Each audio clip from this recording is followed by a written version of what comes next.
I use photography to improve my mental health as just kind of a hamburger helper to the whole experience. I'll go out for about 20 minutes most mornings. Sometimes I have to do it later in the day. You know how it is.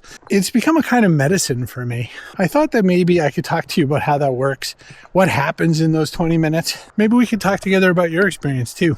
It's a task I can finish. Any work day, it's so easy to get worked up. There's so much stuff going on, a lot of emails coming in, a lot of messages from people, a lot of tasks showing up all of a sudden, Slacks, Teams, whatever you guys use. At least one thing I might be able to knock off my list. If I get out and shoot for 20 minutes, it means that there's a beginning, a middle, and an end to the process. You can take some shots, look around, 20 minutes later, done and finished. The sense of completion helps. You know, it's not for anybody, it's for me, but getting it done in that 20 minutes means that there's a beginning, middle, and end, and I've done something. I can check something off my list.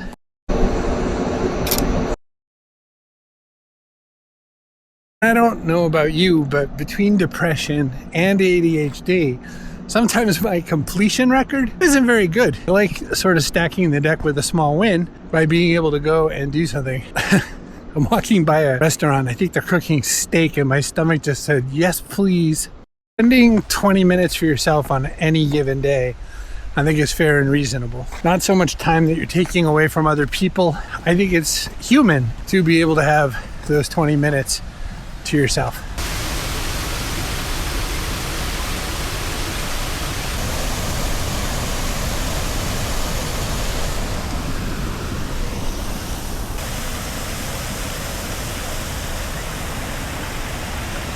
It's gonna make you feel better to have control of at least this little pocket of time. But maybe we should talk about what happens when I go out into this little island of time. First off, I consider nature as a therapist. I like to get over to the ocean a lot, for instance. I live not that far from the ocean. I'm sitting here watching a waterfall on a river. Our screens deliver all kinds of extra anxiety. Customers, bosses, status updates, reminders of bills. Getting off screen really matters. It's easy to sink into entertainment. I don't know about you and YouTube Shorts, but I can scroll with the best of them on YouTube Shorts or whatever. I know my channel's kind of part of this, so it's silly of me saying to you, we should get off screen while you're watching me on a screen. But maybe right after me. But I do it too. Getting outside has some natural benefits. There's vitamin D from the sun. You can feel a breeze. Although today it's making my cheeks red and my fingers cold. You can observe nature if there's any around. All I see is a lot of dog pee. I love to say that the ocean, or nature in general, is the best free therapist. Now, I'm not saying don't go see your real therapist. Still, you know, you got to pay them the money and keep on track of everything. But you know, it's like hamburger helper, right? It kind of spreads it out in between. Getting outside doesn't replace our need for medication. I wish it did, but it sure can augment some of those chemicals that our body needs to reduce stress and anxiety, right? That's the physical part. Vitamin D, the breeze, getting away from the screens. And then there's what you do with your camera once you're out here. One thing I love about getting out for these 20 minutes is there's no judgment. There's no official assignment. There's no client. There's no one who's going to decide whether or not my photos are any good. I mean, I guess you could decide, but that's doesn't impact me. You don't have to worry. Like, if you don't like one, just delete it. You can totally delete it. It's totally fine.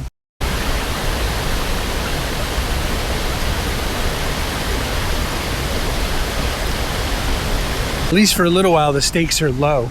You know, I can do whatever. I could just be there. If people don't get what I'm into photography-wise, it's fine. It doesn't change anything. It's a really nice low stakes kind of a thing. And a quick sidebar, speaking about no judgment, it's really important to me that you try to be nicer to yourself in general. No more calling yourself names. No more saying I'm stupid. No more calling yourself a lot of names when something doesn't go well. If you and I are gonna be here and work on feeling better, maybe you can commit that to me. I'll tell you one of the things I do, for instance. I don't ever call myself stupid anymore. I don't say any of those words. Instead, if I am a little bit frustrated with myself, like, I don't have my hat, you might have noticed. I've left my hat upstairs and I'm frustrated that I do it. I just call myself by my name. I just say Chris Brogan. Now, I'm not saying use my name. Like, if you're watching this and you're clueless YouTuber or something like that, you're not supposed to say Chris Brogan, you're supposed to say your name, Greg or somebody. I want you to stop calling yourself names. Could you do that for me? One way to practice that is when you're out taking snaps. If you miss the shot or you have a mistake or something like that, just say your name. just be out there and shooting. Oh no, I messed up. Artie Lee. Try it. You finally get to that part where there's no judgment, when you're finally like feeling pretty good, like you're just in your spot doing your thing. There's something else that happens, and that's the creative side of it, the art side of it. You can really, once you stop judging and being mean, and you give yourself this time and this permission, you're cleared. You can go create something now. Last video that I shot, I talked about the whole sense that photography is about stopping, noticing, framing, and that the noticing is the real practice. It's important to remind us, because art is about noticing something or seeing it in a different way that maybe someone else hasn't yet.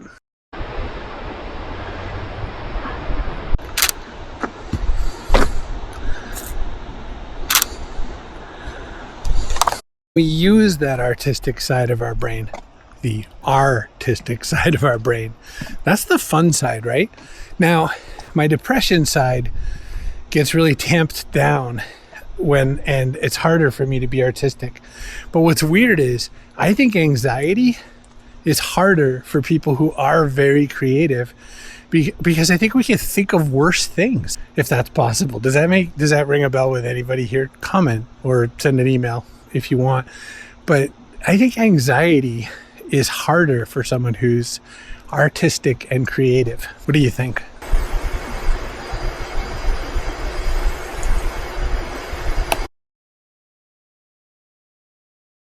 It's almost like that saying, what do they say?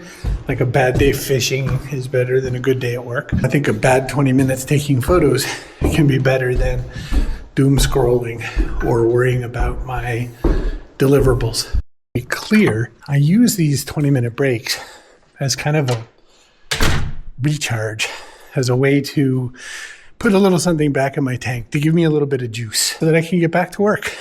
I love work. I love to do my work, but sometimes we need to reset. A nice little 20-minute photo break is a great way to reset.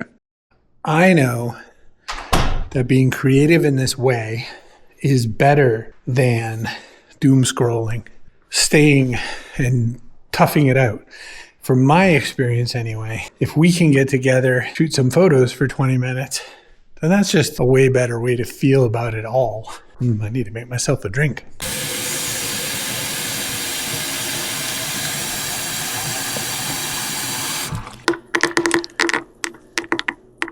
So why don't we try something? Why don't you commit to going out for 20 minutes?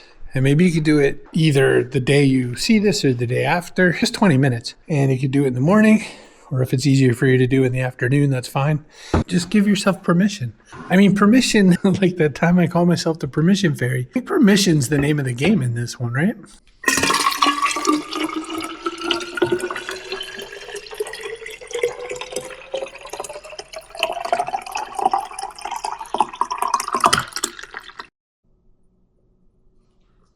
"20 minutes. Go out, take some snaps. Some are good, send them my way. Chris@chrisbrogan.com, or I don't know, through whatever platform you like. Let's just try to work on stuff for our mental health together through photography. Chris@chrisbrogan.com. Really pleased with all my heart. Remember, between now and the next time we talk, be good to yourself.